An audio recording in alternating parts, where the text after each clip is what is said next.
All right, so let's talk about getting ready and packing. Going on a trip for 6 months and doing it on a motorcycle. I've got a case on each side of my motorcycle and a case on the top. Now also you're limited in weight. You can't take a ton of weight on a motorcycle. It can only handle so much. So when you're thinking about a 6-month trip through cold temperatures, hot temperatures, the jungle, there's a lot to think about when packing because again you're limited with space. And I'm also camping. I'm doing this on a budget. I'm not going to the Four Seasons. I'm not getting on orbits to find a place to stay. I'm coming into these towns, small towns, and I'm staying in people's homes. I'm camping. I'm staying in hostels.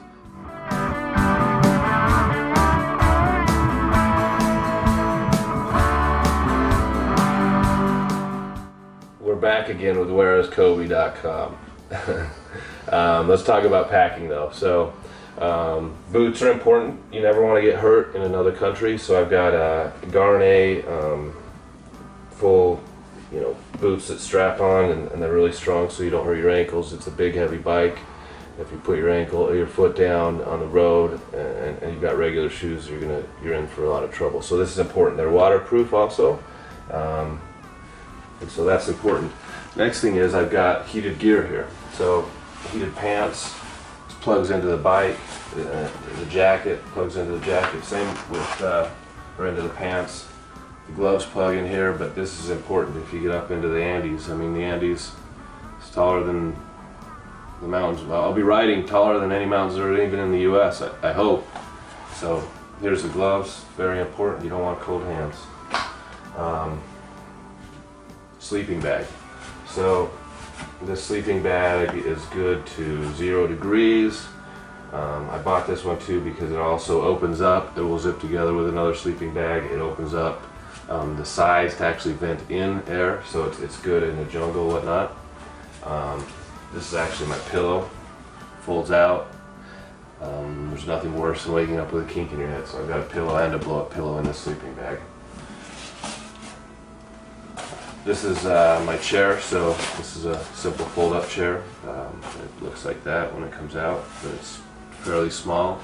A lot of times when you stop, there's really nowhere to sit, maybe a rock, but a chair I found is very important at night when you're camping. But it's small and nice and easy.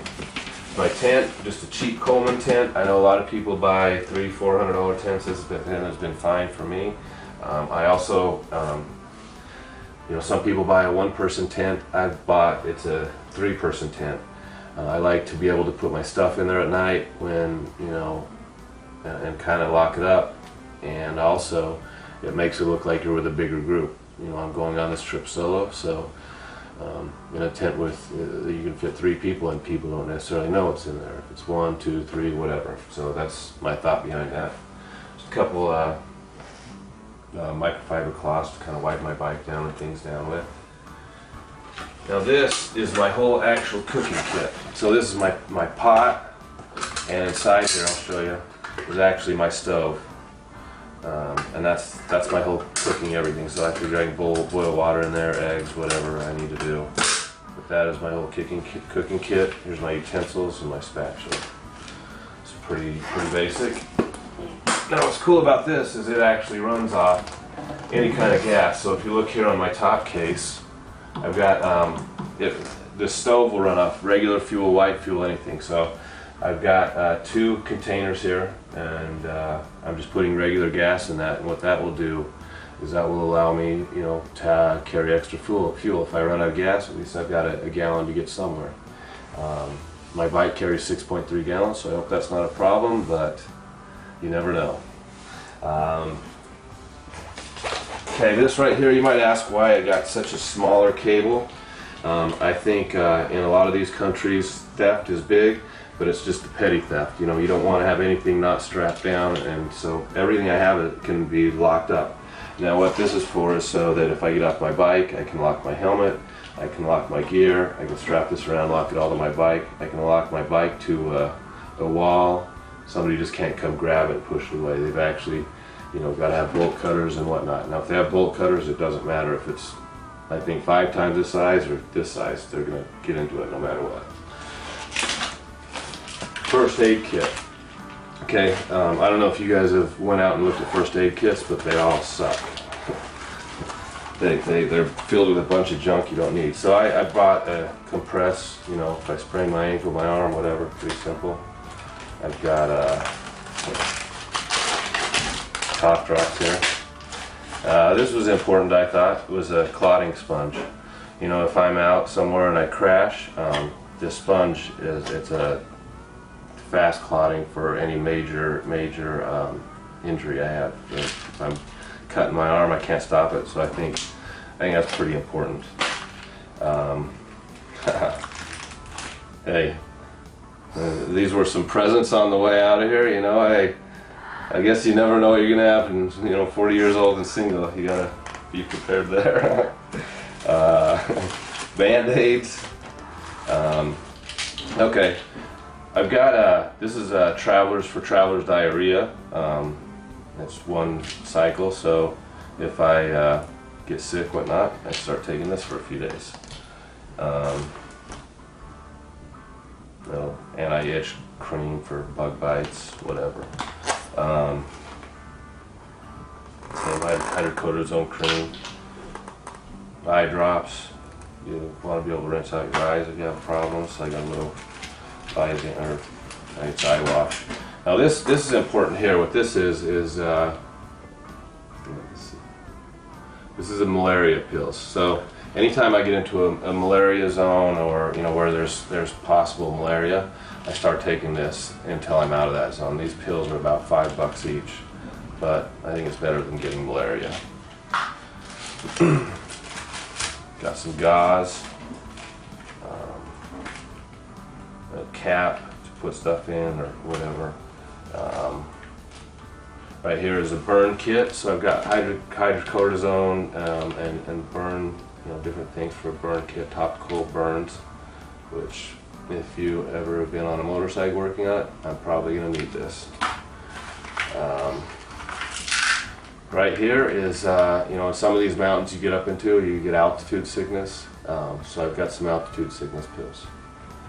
I'm not sure if I needed that, but why not? My mending kit for, you know, whatever. I can use that to stitch me up, or to, you know, stitch my clothes, or stitch me up. Some Dramamine. I'll be on a boat, so yeah, boat and altitude sickness there. This is kind of an emergency for potable water, so if I ever, you know, if my I'll show you my SteriPen in a minute how that works, but if I ever really need some potable water, right here, just drop a couple of these tabs in there and I'm good to go. So that's the homemade first aid kit. I think that's a lot better than the ones you buy in the store. Moving on, next is I actually have just, this is a tank bag, so what this does has a little clear spot, so I also have a navigation, but the map is really nice to look at it. It gives you a little bit bigger view, and so this will stay right in front of me. I'll trace my trip through there on that, you know, and in this I usually just keep like my hat, I'll keep my camera, a couple things in there that I can get too easy, but this just goes right up on the tank. So that's for easy access stuff. Probably like my glasses, a hard case. It's important because storing these glasses, throwing them around, you don't want to not have glasses be stuck out somewhere. So anyway, went over this. Okay, this is kind of important to me anyway. So this is all about comfort. This jacket, in the winter, it's just another layer, but in the summer, you get it soaking wet. I actually like to have a jacket on, my riding jacket, and what it does is that the air comes right through the riding jacket, and it's almost like air conditioning. So, and it works really, really well actually. So, very important in my opinion, because I like to be cool. This is my top case right here.